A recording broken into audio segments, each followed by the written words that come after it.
बिस्मिल्लाहिर्रहमानिर्रहीम। आज की हमारी वीडियो नोकिया मोबाइल के बारे में है कि नोकिया के मोबाइल में कॉन्टैक्ट सर्विस का इशू जो आ जाता है तो इसको हम किस तरह से हल कर सकते हैं। नोकिया के पुराने मॉडल जो थे उनमें जो मसला आता था तो फ्लैशिंग से आता था। जब हम उसको डाउनग्रेड कर देते थे तो आरपीएल जो है डैमेज हो जाती थी और हमारा मोबाइल जो है कॉन्टैक्ट सर्विस पर चला जाता था। तो उसके बाद आरपीएल जब हम उसकी राइट करते थे तो कॉन्टैक्ट सर्विस का मसला हल हो जाता था। लेकिन इन दिनों में नोकिया बहुत ज़्यादा कॉन्टैक्ट सर्विस कर रहा है। तो अब जो एमटी के चिप वाले मोबाइल हैं उनमें कॉन्टैक्ट सर्विस का बहुत ज़्यादा इशू आ रहा है, जिसमें कुछ फेमस मॉडल हैं। नोकिया 230 है, नोकिया 130 है, नोकिया 225, नोकिया 220 etc। बहुत से मॉडल हैं जिनकी लिस्ट अभी मैं आपको चेक भी करवाता हूँ। तो इन मोबाइल्स में जब हम इसको फ्लैश करते हैं तो ये मोबाइल कॉन्टैक्ट सर्विस पर चले जाते हैं। तो ये जो कॉन्टैक्ट सर्विस का मसला आ रहा है वर्जन का मसला नहीं है। आप इसको चाहे अप पे कर दें चाहे लो पे कर दें तो कॉन्टैक्ट सर्विस का इशू आ जाता है। तो ये इशू जो वर्जन का इशू नहीं है जिस वजह से कॉन्टैक्ट सर्विस का मसला आ रहा है, तो मसला जो है वो है मैन्युफैक्चर का। माइक्रोसॉफ्ट ने नोकिया को पार्ट किया, इसको ख़रीदा, तो इन्होंने एक न्यू मॉडल जैसे कि नोकिया 105 लॉन्च किया। तो 105 मार्केट में आ गया तो उन्होंने नोकिया का लोगो और बैक पर नोकिया ही लिखा रहने दिया, लेकिन साथ में माइक्रोसॉफ्ट का नेम भी लिख दिया स्टिकर पर, जो कि आप देख सकते हैं। अभी आपको एक पिक भी दिखाता हूँ जिसमें माइक्रोसॉफ्ट का नाम लिखा भी हुआ है। तो उन्होंने दोनों चीज़ों को सेम रहने दिया, लेकिन साथ में अपना माइक्रोसॉफ्ट का नेम स्टिकर पर जो बैक पर लिखा होता है, जहाँ पर आईएमई नंबर और सीरियल नंबर लिखा होता है, लिख दिया। लेकिन 2016 में HMD ग्लोबल वालों ने नोकिया को खरीद लिया और HMD ग्लोबल जो कि बैक पर जहां पर माइक्रोसॉफ्ट लिखा हुआ था, इन्होंने अपना नेम प्रिंट कर दिया। तो इस तरह हुआ ये कि पहले तो माइक्रोसॉफ्ट ने जो मॉडल बनाए नोकिया 230, 225 या इस तरह से जो भी उन्होंने मॉडल एमटी के चिप वाले बनाए उन पर अपना नेम लिख दिया, और उसके बाद जो HMD ग्लोबल वालों ने बनाए उन्होंने अपना उस पर नाम लिख दिया।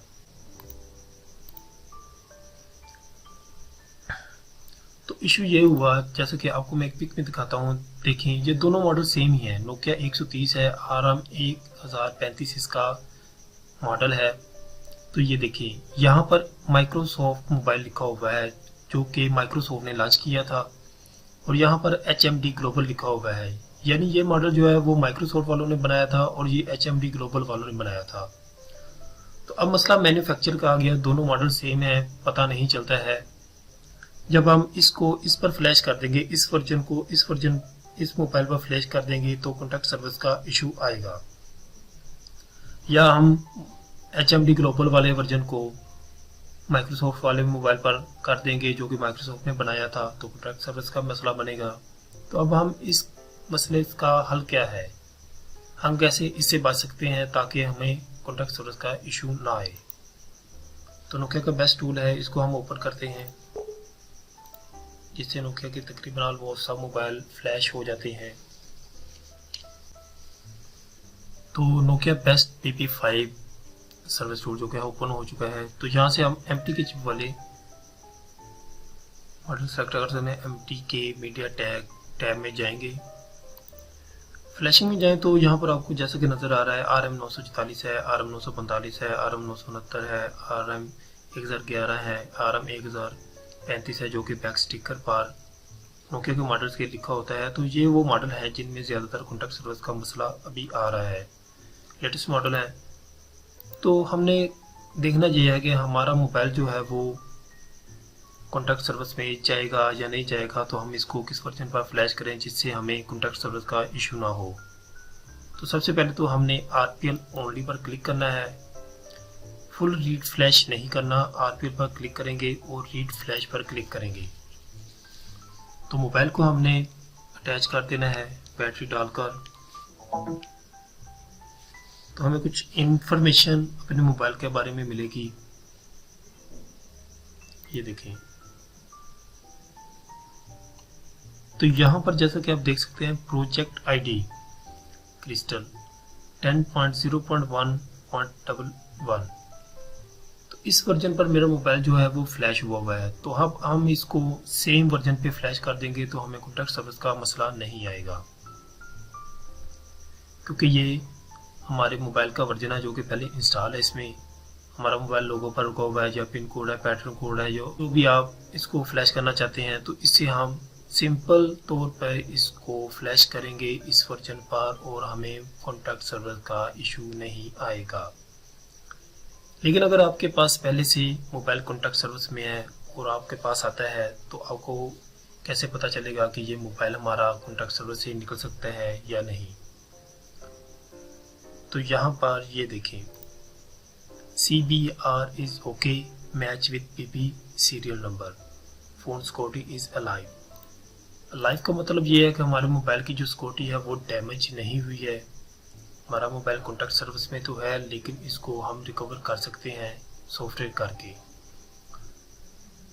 क्योंकि हमारी BP सीरियल जो है, सीरियल नंबर जो है वो मैच हो रहा है, IP नंबर भी ओके है। ये हमारा प्रोडक्ट कोड है, या तो हम इस प्रोडक्ट कोड से अपनी फाइल जो डाउनलोड करेंगे इस वर्जन की और इसको फ्लैश कर देंगे। अगर हमारे पास माइक्रोसॉफ्ट का मोबाइल आता है तो हमने इसको माइक्रोसॉफ्ट वाले वर्जन पर फ्लैश करना है। HMD ग्लोबल वाला है तो ग्लोबल वाले भी करेंगे, तो कॉन्टैक्ट सर्विस का इशू नहीं आएगा। अगर माइक्रोसॉफ्ट वाला आता है तो अब हम इसको डाउनग्रेड करेंगे या सेम वर्जन पर फ्लैश करेंगे तो हमारा मोबाइल कॉन्टैक्ट सर्विस से निकल जाएगा, अगर हमारी सिक्योरिटी अलाइव है तो जैसा कि आप देख सकते हैं मेरे पास जो वर्जन है वो 14 वाला है। तो मैंने इसकी 3 फाइल डाउनलोड की हुई हैं, 11 वाला वर्जन है, 14 वाला है, 10 वाला है।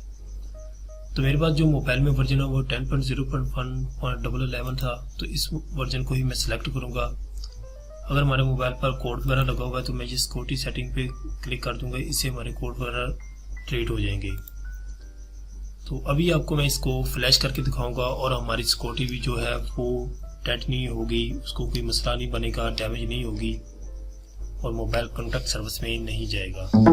मोबाइल को मैं अटैच कर रहा हूँ, प्रोसेसिंग हो रही है, जैसे कि आप देख सकते हैं मोबाइल फ्लैश होना शुरू हो गया है। तो इस तरीके से आप किसी भी मोबाइल को फ्लैश कर सकते हैं।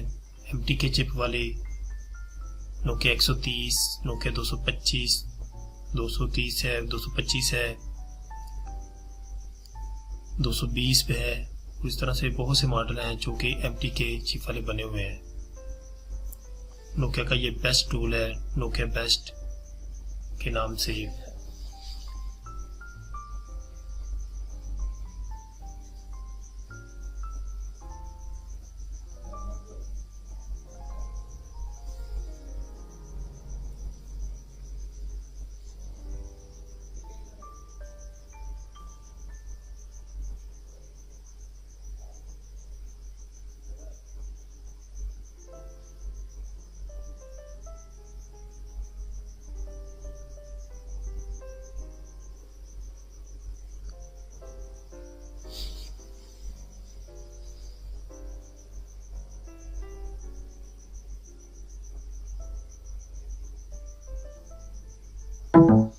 तो जैसा कि आप देख सकते हैं फ्लैशिंग जो है डन हो गई है। तो अभी हम इसकी इन्फो लेकर देखते हैं कि हमारी जो मोबाइल में वर्जन चल रहा था तो हमने उसको उसी वर्जन पर फ्लैश किया है, सिक्योरिटी डैमेज तो नहीं हुई। मोबाइल को मैं अनप्लग कर रहा हूँ। तो दोबारा रीड RPM पर क्लिक करूंगा और रीड फ्लैश पे क्लिक करेंगे।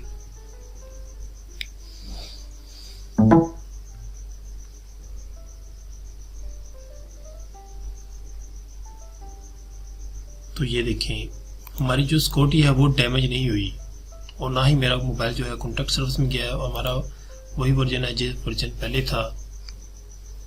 उम्मीद करता हूँ आपको वीडियो पसंद हुई होगी। लाइक और शेयर करना हरगिज़ ना भूलिएगा। Thanks for watching. अल्लाह हाफिज़।